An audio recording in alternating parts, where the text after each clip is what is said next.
This year is the 15th anniversary of the Master of Buddhist Studies program at the University of Hong Kong's Center for Buddhist Studies. And it's unique for not only demanding the highest excellence in Buddhist studies, but also propagating and promoting an ideal called sustainable happiness. And we're delighted today to be able to welcome Venerable Hin Hong to discuss a little bit about his program. Thanks for joining us, Venerable. Thank you for having me, to give me a chance to explain to you our program. Yeah, I see that your team worked extremely hard on this concept and this beautiful design. Could you unpack that for us a little bit? Okay. For many years we have used this this sustainable happiness as our promotional the concept. The concept, yeah. And the concept behind the whole program. Yeah. Because as you may know that a lot of Hong Kong people look for happiness, but we always try to be happy, we go to Lan Gui Fong and whatever, make money. But we noticed that after all the effort, all the trial and error, most people are not getting what we call sustainable happiness. They can be happy for a moment, and then after a while that happiness is gone, they become mellow, they become sad, and they become lonely. And so we think this search for happiness and avoidance of suffering is very much in line with what the Buddha taught. The basic teachings of Buddhism is about the ending of suffering. In another word, looking for happiness. But this happiness is different from what most people look for or hope to get. What Buddha is proposing is a sustainable happiness. So we use this slogan, in search of sustainable happiness. And now in this poster, you see that we have a butterfly. Yeah. And it seems to be flying in the universe, in space. Yes, in open space, yes. Yeah. Butterfly is, the lifespan of butterfly is very short. Right. Maybe come in spring and then probably be dead in autumn or winter. Yeah.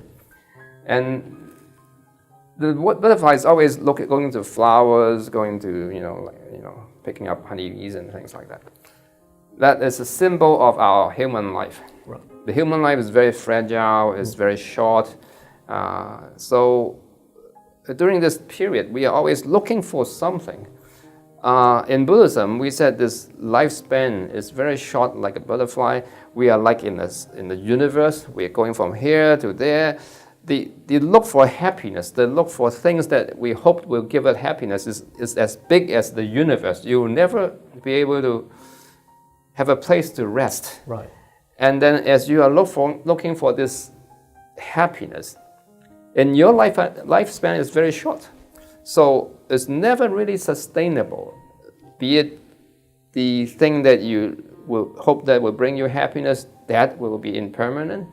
And worst of all, your life is also impermanent. So in these impermanent situations, in these endless objects, and the things that we hope will give us happiness, and within this limited lifespans, how can we look for sustainable happiness? This is the message that I hope to convey to our reader and say, if you are looking for happiness and the things that you want is as big, as long, and as gigantic as the universe, where do you find that place to rest? Where do you find that sustainable peace of mind? And then behind all that is obviously we say, come and take a look at what Buddhism is. Take a look at what the Buddha said. In his teaching, in his wisdom, we think you may find something very inspiring, some insight that will help you to look for this sustainable happiness.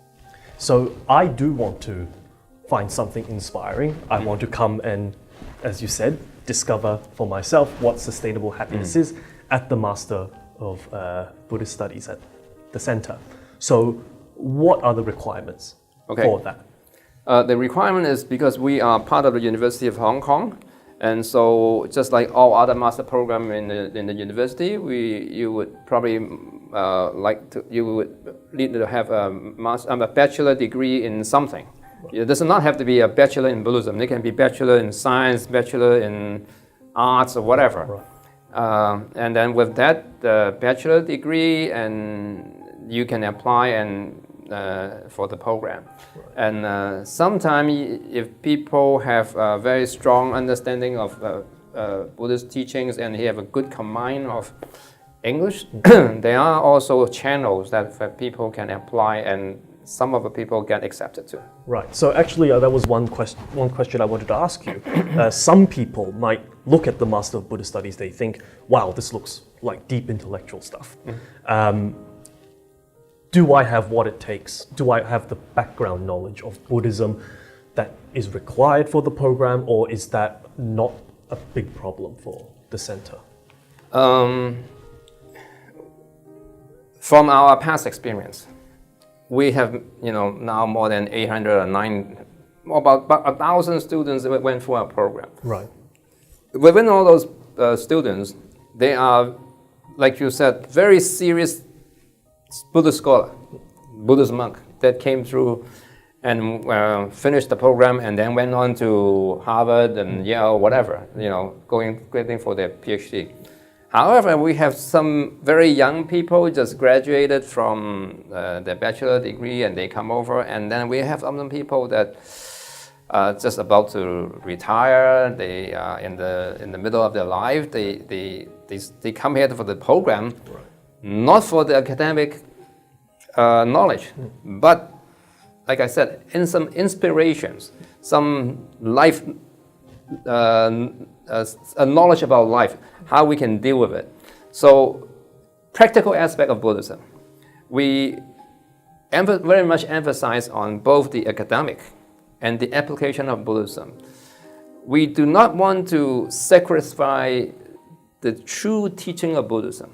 What is Buddhism about? If you want to understand Buddhism, we hope to present you a solid foundations of what is Buddhism about. Furthermore, if you are here for looking for some tips, some inspiration to how to deal with suffering, loneliness, whatever, this type of emotional stress, Buddhism has a lot of tips as to how you can deal with this life skills. And we also emphasize both the academic and the application of Buddhism. We try to strike a balance between the two, allowing courses of both to be somewhere balanced between. So they can run together and the student can pick. They can take from both aspects of academic as well as practical application. Yeah, we want to make sure there are enough courses for people that want to major in the academic track. Right. Then there are enough courses. We have Sanskrit, Pali, Tibetan languages that people can take. We also have Buddhist mediation, not meditations, mediation, how to mediate, counseling and pastoral practice. Right. These how to apply Buddhist teachings into daily life. Right. So we want to make sure there are enough courses to satisfy both type of people. Right. There's just one final question. It's been 15 years. Yeah. It's been quite a journey. And I'm sure over the decade and a half, you've seen many students come and go, professors sharing their experiences, students giving you feedback. What do you think has been? What can you sum up about this center's journey thus far? I think for me as one of the founder of the program. My deepest feeling is that I'm most grateful that we have a chance to share with so many people the true teachings of the Buddha in a way that is useful, meaningful to whoever comes in. Like I said just now, different people come in. Monks comes in, lay people come in, people that don't know anything about Buddhism come in. Catholic priests come through. And from our experience, most people that go through this program when they leave, they are inspired by what the Buddha taught. And that is what made me want to keep on going with this center. And that's why I think this program is meaningful. And that's why it's meaningful not to us, but to all those who look for something more in life. And I think with this Buddhist teachings, I think it can benefit so many people in so many ways. Thank you very much, Venerable. And you can find out more about the program on Buddhist Store as well as the CBS website, links with which we've provided below. Thanks a lot.